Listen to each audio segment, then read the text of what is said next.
That motion, all those in favour? Against, thank you, that's carried. So, public forum. First, I'd like to welcome Lawrence, who's here on behalf of Community Law Canterbury to provide an overview of their work. Welcome, mate. Good to see you again. Kia ora.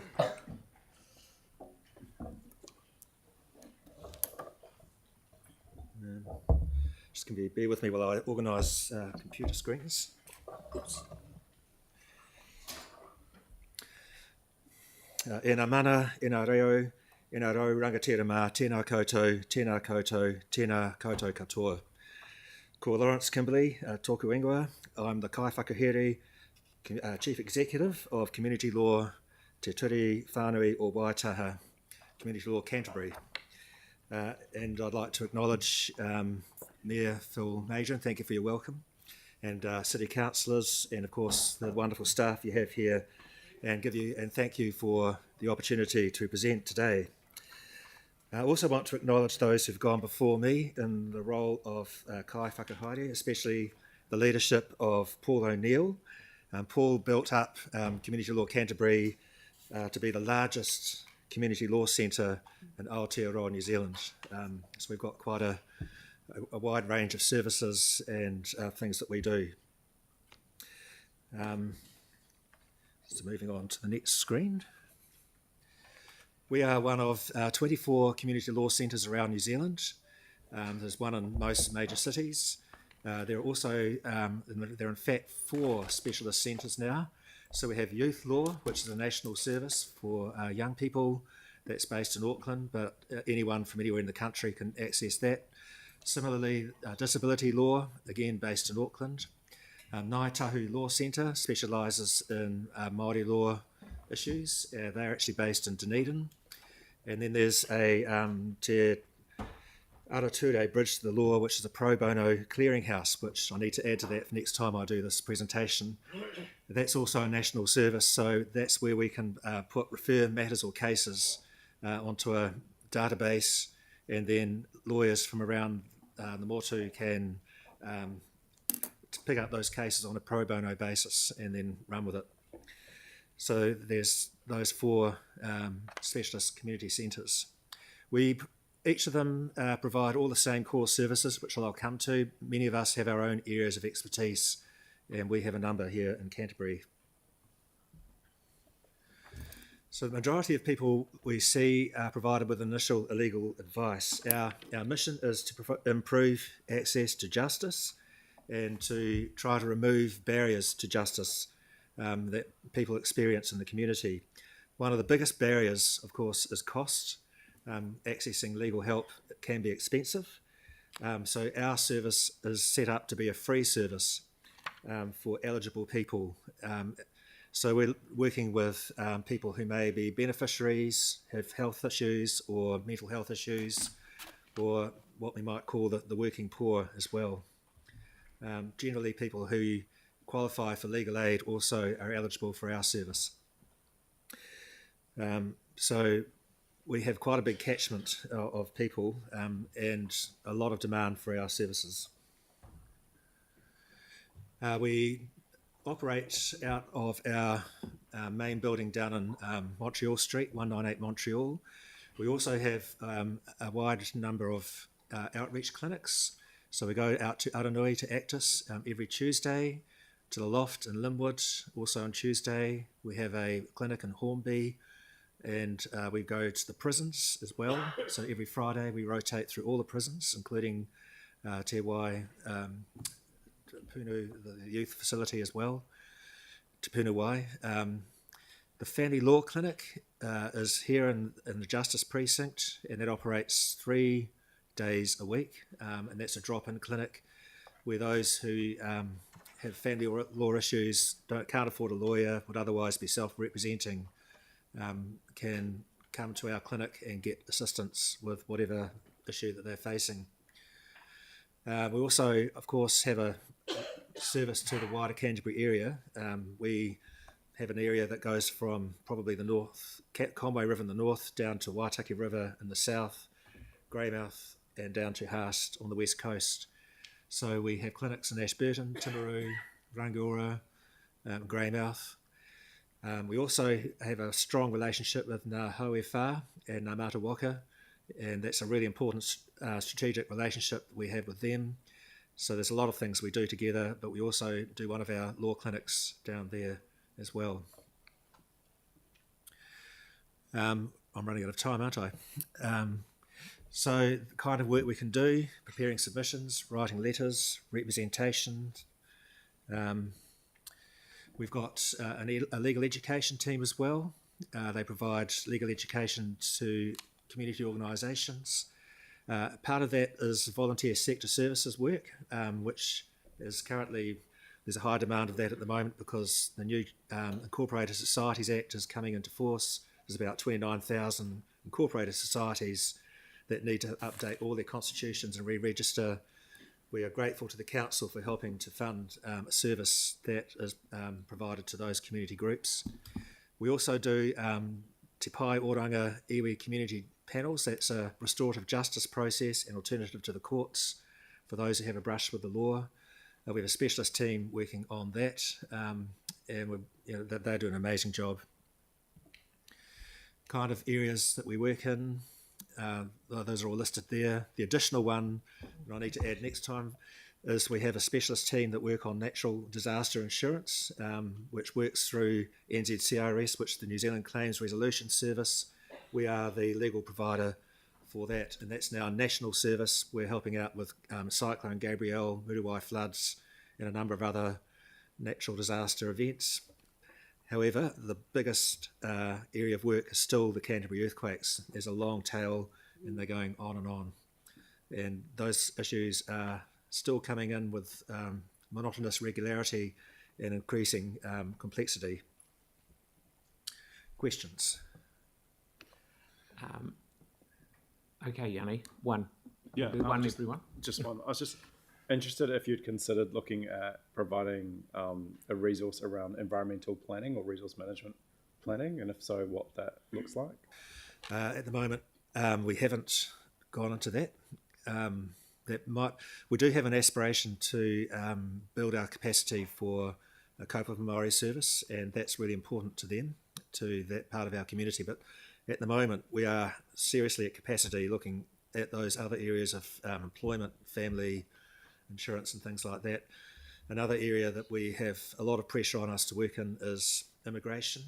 We just do not have the capacity for that, even though Christchurch has got one of the largest migrant communities in the country. The minute we start taking immigration cases, we're going to be overwhelmed. So it's really about those core services at the moment and making sure that we can address them. Thank you. That's brilliant. Thank you for coming in and getting us up to speed, Lawrence. You're Good to very see welcome. you. Thank you. Thanks for your time. Okay, we'll now hear from Jack Swinnell, who will speak to us on behalf of the Children's University regarding to raise awareness of its program. And good to see you. I've been to a couple of these, and they're very, very exciting. They're good. Yes, tēnā koutou, kena toto, tēnā koutou katoa. Ko Jack Swinnell taku ingoa. I am the Program Manager of Te Matapuna Matatahi Children's University, and thank you all very much for having me here today. So my purpose here today is to raise awareness of Children's University, highlight our engagement across Ōtautahi Christchurch, and recognise the council's supportive role in Children's University. So Children's University is a youth outreach program or child outreach program that is delivered through a partnership between Lincoln University and the University of Canterbury. For those not aware, Children's University's aim is to raise aspirations and support tamariki to achieve their full potential, broaden their horizons, and recognising that learning takes place outside of the classroom. The program supports and encourages tamariki aged 7 to 14 to participate in exciting and innovative learning experiences that take place outside of the classroom.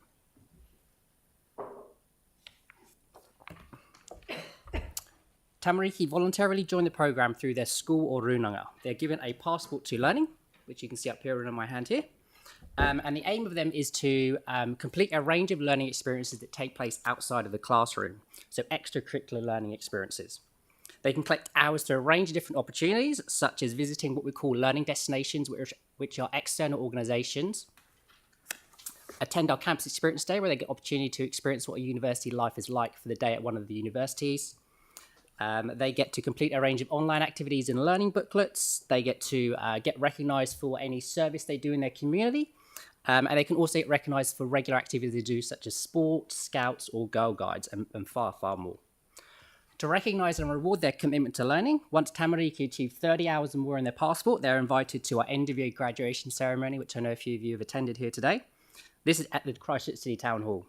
This is a fantastic opportunity where Tamariki get to wear a graduation cap and gown, and in front of their whānau, get to walk across stage and receive their certificate as a recognition of all their hard work and achievement and accomplishments. This is certainly a highlight of the year. So these two maps here just demonstrate the current engagement that Children's University has across Ōtautahi Christchurch. So the map on the left just demonstrates a little smiley face, as you can see there. So this map here demonstrates the 33 schools that bring just over 900 tamariki to Children's University in 2024. We also have an additional 17 schools across the Canterbury region as well. So in total, we have 48 schools that we work with and also 2 runanga. Our focus in Children's University is working with schools from low socioeconomic communities, runanga, and schools with high Māori and Pacific student population. On the right is the map that demonstrates all of our what we call learning destinations across the community. So we have 107 learning destinations. These are external organisations that we partner with that provide valuable learning experiences for our tamariki. So these range from a range of different not-for-profit organisations and also council organisations as well. Our aim here is to provide low-cost or free learning experiences that are local to our tamariki so they can engage with them in a nice and accessible way.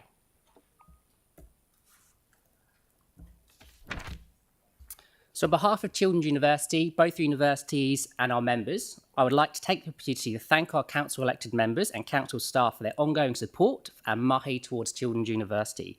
Christchurch City Council has a long-standing involvement with Children's University and supporting getting the programme to the Canterbury region. So Children's University is actually a global programme originated in the UK and about 10 years ago was brought over to Adelaide University and then started in Canterbury region in 2019. Some of these include a staff member that was allocated to support Children's University, who was Claire Newton, who was allocated 0.5 of her role for 6 months in helping establish Children's University and really get us grounded in the community and in our region as well. In addition, 32 of our learning destinations are Christchurch City Council facilities. So you guys, have a lot of staff who support Children's University. These include all of the Christchurch City Council libraries are all learning destinations. Many of the parks and galleries, the art gallery, recreation sport facilities, and much, much more. And this building is actually a learning destination as well. So what tamariki can do with their whānau on the weekends and school holidays is they can come and get a little learning booklet and they can explore the building and they can learn all about the work that the council do and what it is that the council do and the involvements and the useful kind of processes that take place as well, which is an awesome opportunity, and not a lot of whānau get the opportunity to come into this building and kind of really explore what it's all about.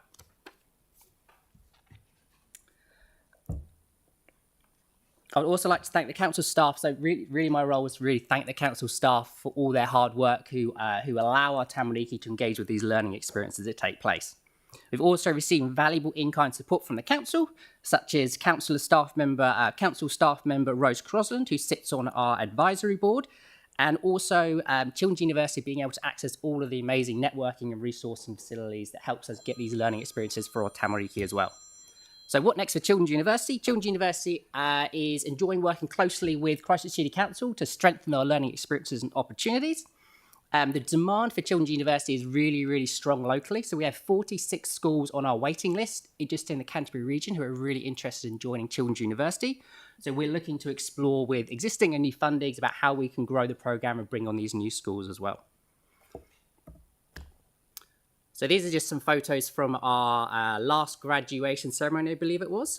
So for those who, I think an invitation might have gone out to invite everyone on council members, and I know a lot of you have RSVP'd, but what I'll do is I will circulate a new RSVP if anyone would like to attend.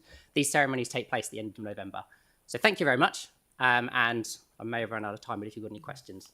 Yeah, Pauline's got. I just want to quickly add something, a bit of a shout out to the Adelaide Sister City Committee, because the way you said it was an international program, then went to Adelaide, then came here. It's been a very difficult path to get it here, and they Yeah. spent years actually to bring it here, working with Adelaide. So it's the value of a sister city, and they've done a lot of work, that committee. So I'd just like to recognise that. Thank you. It's very good, and if any of the councillors get the opportunity to go, it is absolutely fantastic, because you said the word smiley faces in there. They are certainly there, and I'd just like to say, Anne Galloway, a previous councillor, was a fantastic advocate for that. He is, yep. She got me along there for the first time, and it's infectious. It's really good. And now, because of her, we're now working with Hagley Community College as well, with their migrant community as well, which is fantastic. So, yeah. Okay, so recommend anyone go along, so it's good. Thank you. Did you? I was just going to check and see, do we know how many kids then go on to do Duke of Ed and those kind of things? Because it seems like it would lead really nicely into that. It does. There's actually a secondary school program for Children's University that recognises volunteering service, but we don't deliver that because there's so many other opportunities around that. So we don't have that kind of data, unfortunately, but it would be really interesting. And a long-term goal is also to identify whether these Tamariki go on to higher education as well, which is kind of exciting. Yeah. But when we started the program in 2019, the children were quite young, so they're still kind of, not quite at that age there, but... Thank you, Jack. That's wonderful. Thanks for coming up. Okie doke. We now have a number of deputations, mainly regarding to item 5, the main South Road, Yolthurst, Riccarton Road intersection. Luke is on Zoom, with a bit of luck. Maybe not, James? He is there? Yes, hello. G'day, mate. How are you? Good, thanks. Yep, far away, bud. Kia ora. Thanks, Phil. Kia ora, councillors. I'm here today to speak about the proposal to close the right-hand turn from Main South Road onto Riccarton Road, or whatever options now being considered. Appears there's quite a few. Council staff may argue that this is the only way to eliminate crashes at this intersection, but let's be clear, it won't achieve that. While it removes the right turn out, it leaves the left turn out, which also contributes towards crashes, meaning it doesn't eliminate the risk the staff sees it does, because obviously you can still turn left out. Wakatukahi NZTA's guidance suggests that we should first consider the measures that eliminate serious and fatal injuries, but crucially this guidance is not a requirement, it is a guidance. Other safety measures can and should be implemented, such as reducing speed limits, introducing traffic calming measures, or adding additional signage and road markings. I'm not here to criticise staff, but let's be clear, the focus of this proposal has been too narrow. Keeping the left turn onto Yolthurst means the risk is still present when they're saying that it will clearly be eliminated. By closing this right-hand turn, we're pushing traffic towards alternative intersections like Curlitz, Pier and Yolthurst, which have significantly higher crash rates than the intersection that we're looking at in question. In fact, based on data from 2014 to 2013 provided by the council under Lagoima, the Curlitz, Pier and Yolthurst intersection ranks in the top 30 most dangerous intersections in the city, while Main South Road, Riccarton and Yolthurst sits at a far lower 161. Curlitz and Main South ranks even higher at number 14, and although the removal of the slip lane may have reduced this, there is no right turn from Main South Road onto Curlitz heading towards the motorway. This entire matter does feel like it's been a waste of resources and time. This issue has already come before the community board several times now, and we're now discussing it here again at a higher level with council. With 160 more intersections dangerous than this, it's hard to justify such an expenditure, especially when we're only addressing 9 crashes over the past decade, and that's what the council's own data shows, just 9 crashes. Yet the staff report says there's been 83 within 50 metres of the intersection in question. The numbers don't add up, and either staff or the data provided by the council under Lagoima are mistaken. There have only been 2 serious or injury-related crashes here in the last decade, and while no death on our road is acceptable, in an era where the council is trying to cut costs and there is little to no NZTA funding available, we must ask, is this the best use of our resources? The statistics provided by the council do not support turning right out of Main South Road onto Riccarton Road in the name of safety. Should a compromise needed to be made by councillors today, then I would support a full signalisation of the intersection and retaining the right turn out of Main South Road. I'm also concerned about the traffic islands that have been installed outside the Woolworths on Riccarton Road. As a road user myself of a moped, I find this intersection incredibly dangerous now with the amount of cars that then speed up and then obviously cut you off, only to turn via left again to get onto Main South Road. So thank you for your time, councillors, and I hope we can find a way forward for the entire community.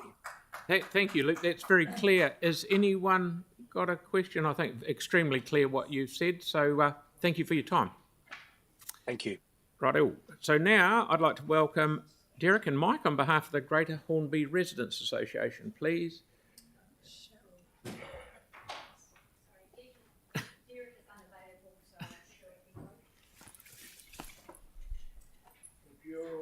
How are you, man? Mike Moore, the Vice Chair of the Greater Hornby Residents Association. Thanks very much for the opportunity to come to talk to you today. As we all know, it's been through the community board several times, and the decision was made to pass it to the council to make the decision. We've all heard the arguments. What I'm feeling today is and you'll hear from our councillor and others, that a solution's there, something that will work for everybody and still improve the safety at that intersection, and that's what we really want to do. So Cheryl has been out inspecting the intersection and taking photos as well. So you will hear from Cheryl, and then I'll wrap it up if you like, Cheryl. Yep. Okay, thank you. I'm just a committee member for the Greater Hornby Residents Association, and my job is liaison between the council and the board, and as a fundraising person. So I'm just going to got bullet points here to just read out for the whole organisation. Main South Road, Curlitz Road is frequently congested, and it's majorly at peak times that it is really, really overpowering. Yalthurst Piers frequently congested, and it is critically at peak times. And in the photo, there, I took the photos on Tuesday morning, just after 9 o'clock. There was a crash at that time, just before 9 o'clock. So there was a lot of congestion there. But that wasn't at that particular intersection that we're talking about today, that, It was Cheryl? Yalthurst and Curlitz Road. Yes. Next point is, trying to move peak hour traffic from Curlitz Road to Yalthurst Road at peak hours is guaranteed to cause 3 times the number of accidents on Yalthurst Road, Pear Street, Curlitz intersection. Then has been seen in all of the Yalthurst Pear, Rickerton Road, Hanson's Lane area. Next point, yesterday at 9 a.m. when we arrived after the supposed morning rush, there had been an accident at the Yalthurst Pear Street, Curlitz intersection, which was bad enough to involve the police, the fire service and ambulance. The traffic had built up, causing major congestion further down Curlitz Road towards Blenheim Road. Next point, at approximately 9:30 a.m, Rickerton Road, Hanson Lane was clear of traffic. And the next point is, at approximately 9:50 a.m. on returning along Main South Road, Curlitz Road, it was not too bad, but it was still congested between Blenheim Road and on Curlitz Road at Blenheim Road and Main South Road. Thank you. Thank you, Cheryl. And Derek was with Cheryl yesterday when they did that. So anyway, but getting back to it, I've got 1 minute and 45 seconds. It's just really, really pleased that there will be a decision made on this today. And as we say in the Hornby and Greater Hornby Resident Association area to staff and the organisation, please do it once and do it right. And I know there's been all sorts of iterations? Yes, on it. And as we can see, there's been a lot of staff have done a hell of a lot of work on this. And if we just staff had listened to the people very, very earlier in the piece, we wouldn't be, we wouldn't have needed all that staff time and all that preparation, because I think there'll be a decision made today that everybody's happy with and can live with, and people will be able to move safely in that area. You cannot take the idiot's foot off the pedals of the car that they're driving. We're always going to have issues like that. But what we want to do in this part of the city is have that flow that people can, you know, can get through there safely. So that's it from me, really. Thank you. I've got two. Jake? Thanks, Mike. Hey, thanks for outlining some of the issues at the intersection. Does your group have a view about which option would be better? We've got one that's clearly safer, both that don't really have any congestion impact. Well, after talking to our councillor and today, Yeah. we're going with the option. I think that understand that there's a feeling around the room here today that the decision will be made, and we just hope that it's the right one. So if you're asking me, Jake, for which particular one we wanted, I haven't got a number on this. No, that's cool. You These just want options. improvement and a clear decision made. Yes, please. Today, Yes, ideally. please. Okay, thanks. Thank you. Yanni, I'm letting this go because it's had, Yeah, might I as mean, well I- have more airing. I had a Yanni, similar- then Sarah. I had a similar question, but the responses actually led to a separate question, which is many of our staff, have the submitters seen the proposed options that are in front of us today? Because I would like to know from the submitters who are coming in, which is the option that they're supporting. And if they haven't seen it, or they don't know what the options are, then is there a way that we can give them a copy of the option? Yeah, it's going to. We're voting today to send two, maybe a third, two out to consultation, and they are the two that Mike's talking about. Yep. Right. Okay. Thank So, you. Righto. Yanni, Thanks, Mike. Yeah. the detailed options that I've staff were kind enough to forward to us this morning is the first time we've really seen it in colour and to understand it, the alternate designs without actually sitting here and thrashing it all out. We hope that everybody understands it and we can get to satisfactory solution today. And did you agree with the previous submitter that this intersection isn't the top priority in terms of safety, or would you see this as being a top priority? We think it is a very high priority. Okay. Thanks, Yanni. And Sarah, please.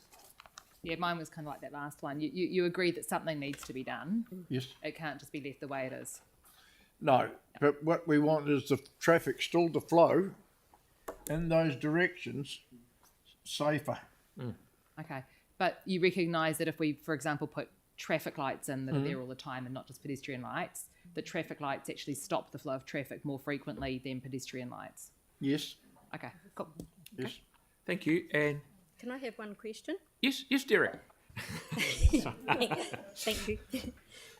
The calming that's already been done outside Church Corner, is that going to be a decision today to take it away or not? Because I've been waiting on the bus there for about 3/4 of an hour one time, and there was nearly 6 incidents where the cars, when they're verging from Hanson going into that one, yeah.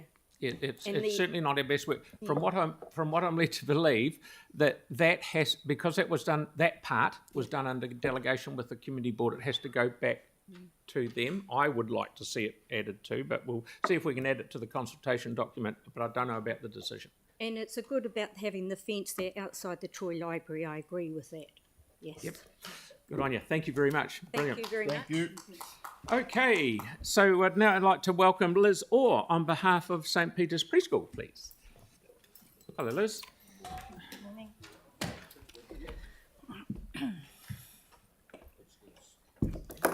Tēnā koutou, tēnā koutou, tēnā koutou katoa. Ko Liz Orr toko ingoa. Thank you, Mr Mayor and team, for allowing me the opportunity to speak today. I really appreciate it. As previously stated, my name is Liz Orr, and I have the privilege of being the head teacher at St Peter's Anglican Preschool in Upper Riccarton. We are located within the triangle of Curlitz Road, Main South Road and Yoldhurst Road. We are a Christian multicultural preschool, and 34 out of 38 of our families are recent immigrants into our city and land. The team at preschool are passionate about supporting each family to integrate into a new city, in a new country and new culture. We aim to support and empower our children and their families to grow towards becoming integrated into New Zealand society while still retaining their home culture. There are many challenges our parents face as they settle into their new land, and we want to support them to achieve success, including being able to actually get their child to and from preschool as easily as possible. Our preschool has been open for 5 years, and during this time there have been many accidents at this corner. Many of these accidents have been caused by drivers not stopping at the left-way turn into Yaldhurst Road from Main South Road, or from going too fast around the corner. It doesn't make sense in my mind to punish every driver at this intersection for the sake of the very few who choose to bend the rules to suit themselves. Would it not be a better use of council resources to put a traffic camera in this corner to catch those who don't stop or speed and get some extra council revenue at the same time? The council... Sorry, I've just got to change now. The council has a goal of reducing road deaths and serious accidents by 40% by 2030, based on the statistics I have already quoted. That I have seen. This equates to reducing serious accidents by 1.8 accidents over 10 years. That is based on the information in the agenda. It states there have been 83 accidents on the Main South Riccarton Yaldhurst Road corner over 10 years. 3 of these accidents have involved serious injury. I've also heard that this corner has approximately 35,000 traffic movements through it per year. I.e., over 10 years, that's 350,000 traffic movements.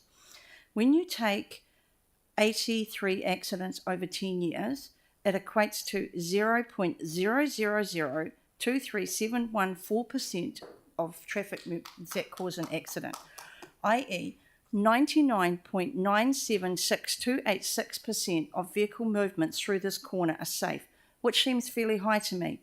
If you focus only on serious accidents, which are 3, the numbers change dramatically. It equates to 0.0000857% of vehicle movements cause an accident, i.e. 99.999143% of vehicle movements through this intersection are safe. One of the practical ways we support our families is by providing a van service to pick up and or drop off children. If you chose to close the right-hand turn from Main South Road onto the bottom end of Riccarton Road, this would restrict our efficiency of van services because some of our van runs do involve turning right at that corner and going down Riccarton Road and off to other areas. Our van drivers are concerned that some of the van runs may have to be altered or discontinued because there is simply not enough time due to traffic congestion, which has already increased. I'm not here today purely in the interest of ease of our van service. I'm here today because I'm concerned about the implications on traffic flow for all forms of transport that closing the right-hand turn at this corner would have. I appreciate the safety concerns the council team has around maximising the traffic flow for all who use this busy corner: cars, buses, trucks, bikes, scooters and pedestrians. This controversial corner is at the apex of the road surrounding the church/preschool property triangle, and it is a major arterial road. It is the intersection of major arterial routes into the city from Selwyn, one of the fastest growing areas in the country, and includes Lincoln, Prebleton and Rolleston. It also includes Sockburn, Templeton, Hornby and Hei, and areas to the west of the city, including Avonhead, Ilam, Russley, Yaldhurst, West Melton and even Darfield, many of which are growing. Therefore, we need to maximise traffic flow through this intersection in an efficient yet safe way. I was present at the question and answer session in this council chamber on October the 1st, where Mr Mayor came up with a common sense solution of putting traffic lights for vehicles to turn right and for pedestrians and cycles to use to cross the intersection. This would slow down right turning traffic from the present rate, but seems to me the most equitable way of keeping all forms of transportation moving. Even if it's not the cheapest, it still seems to be the most efficient use of council resources in this corner to me. Thank you for your time. Thank you, Liz. Very good. Thank you. That's great. Tyler, you had a question? Kia ora, Thanks for Tyler. coming in. And thanks for putting the time in on that. I've got a question around the kindergartners and how many preschoolers or families walk to St. Peter's on a normal day?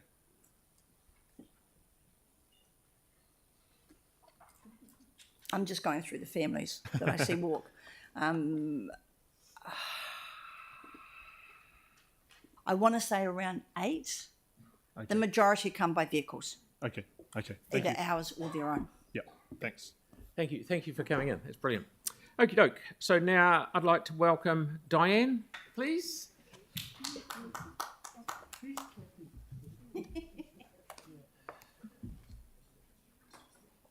Hello, Hello, mate. I'm representing Concerned Ratepayers, a growing community organization. You'll be seeing this angry little road cone more often.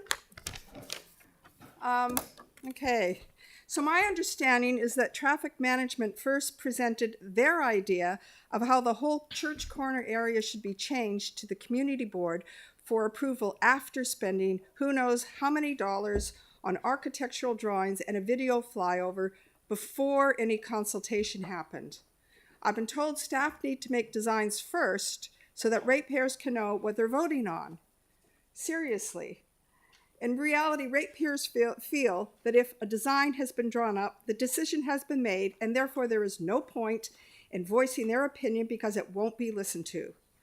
This approach, I feel, is highly insulting because it assumes there's no collective wisdom among the community who lives in the area and those who travel through the area and all who have to pay for it.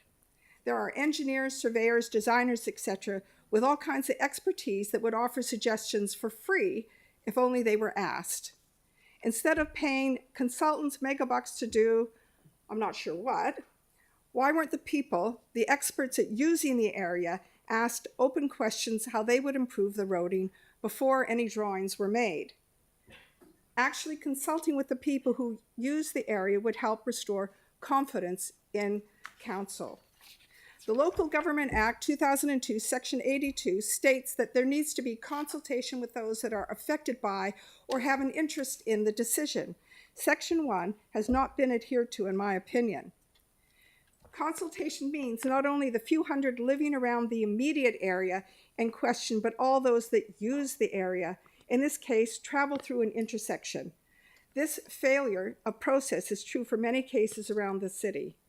Yes. When asked, Traffic Management admitted Tuesday, August 6th at a workshop that they hadn't even physically visited the site. This is unbelievable that they could assume they could make the best safety plan without first studying the site themselves on site and just rely on, I don't know what, maps and consultants. Did the consultant study the traffic flow in the area on site? All times of the day and night, different days, weekends, school holidays, and school days. Was it done on site or remotely? These are important questions that need answers. There are 5 schools and 2 preschools in the immediate area that I know of. 3 of the 5 schools are charter schools that draw students from all across the city to attend. Therefore, were the parents of the students given a chance to have their say before the designs were made? The shopping centers draw many people to the area, and the shop owners may have been consulted, but what about the customers who mostly drive to the shops? There are also all the commuters who weren't consulted but are affected by this decision. Consulting the community first may take more effort in the beginning, but will take less time and money in the end because you will not have annoying ratepayers fighting your plans because they will have been part of the process from the beginning, and money won't be wasted on unworkable designs. The removal of the 2 slipways in the area has increased congestion, forcing cars onto previously quiet, narrow streets to avoid the added congestion. Traffic congestion equals frustrated drivers who make bad decisions, which makes more accidents. I can foresee that there will soon be a suggestion to charge congestion fees to remedy this problem that council has actually created. From a LaGoya request, we can see that many other intersections around the city have higher numbers of both serious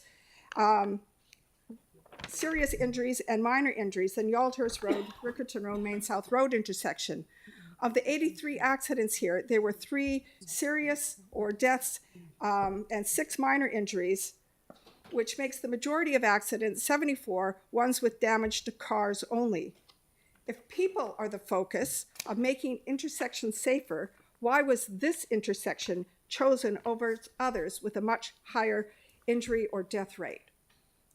The planned new extra signal pedestrian crossing which is a 2-minute walk from the already existing signal crossing, which I have done several times to time it, will do absolutely nothing to stop the people from jaywalking across Rickerton Road from the private supermarket car park to reach the specialty shops across the street. I suggest a fence be placed down the middle of the raised median on Rickerton Road, as the council has down many roads and intersections around the city. The new cement barriers that suddenly make 2 lanes of traffic into one in front of the supermarket that also nudge cars towards Yaldhurst Road before allowing cars to then suddenly turn left onto Main South Road serves absolutely no purpose in help making this intersection in question safer or making any part of the area safer, but in fact has the opposite effect in many people's opinion. If money needs to be spent to reverse some mistakes, it will be money well spent if council learns its lesson to actually consult ratepayers, the experts who use a given space within the city first before any designs and changes are made. Thank you. So, Tyler, you had a question? Yeah, actually, I just wanted to get some clarity on the group, essentially. So are you a local group, or is it from all around the area? As it's a growing group, right now it's concerned ratepayers Canterbury region, Okay. but we will be establishing more local groups as well. Okay, thank you. Okay, good on you. Thank you, Diane. That's great. So now we have Stephen and Anne on behalf of Spokes Canterbury. Please, welcome. Kia ora.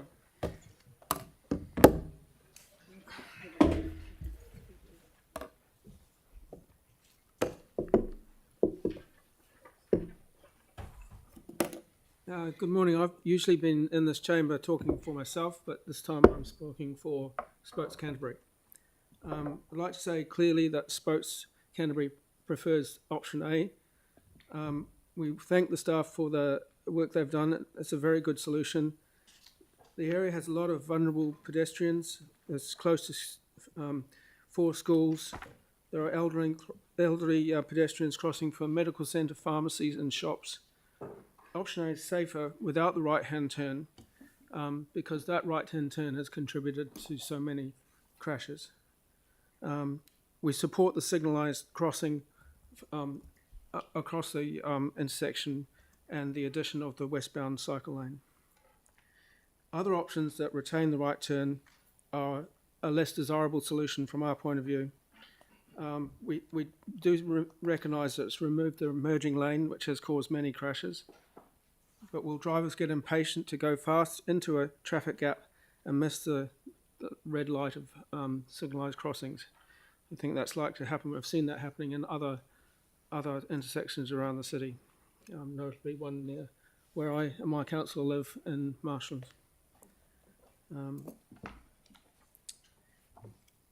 There's an increased risk to pedestrians and cycles, which saves a small amount of it's a small cost and time for those people wanting to do that right turn to use the other intersections. There are lots of alternatives to doing that right turn by using things like Blenheim Road or other roads. So it's not a great loss if people plan their routes effectively. Local residents should be the priority. It's the desire line to cross that road as a pedestrian is there, and not everybody is prepared to walk down to Hanson's Lane to cross and walk back. We've seen people crossing there across traffic. There's also the fact that people will be trying to cross the road to use buses. If we have an option that is chosen that is allowing that right turn, there should be a review date to see how well it's working and a revert to something like the option A with the right turn band. Thank you. Thank you very much. So, you've still got tons of time. Any questions, please? Yanni, please. Mel, you got one? Do you? Maybe. Sorry, just to be clear, you don't support us going out for consultation on the new options? If you are going to vote for the new options, they should do, because they're not things that have been, the new options have not been put forward to concerned parties. But option A is pretty close to an improvement on one that has been consulted, and that's one that we would be keen on. Yeah. So I you'd think like us with to if, support. if we went for A, then I don't think more consultation is needed. Yeah. Because it's so similar to what's been consulted. If you go for some of these new options, Yeah. then I think that needs to be consulted. Yeah. Thank you. Thank you for the clarity. Aaron? Yeah, thank you for your presentation. You said we should go for an option that favours locals and the local residents, but a number of them have come in raising concerns. So we should be listening to their concerns and voting that way, is what you're saying? A lot of these groups are talking about the residents that are in metal boxes and driving cars and not thinking. Which is the majority on the road, yeah. Yep, there are people who are trying to cross the road. There are people trying to cross the road at the moment. Yep.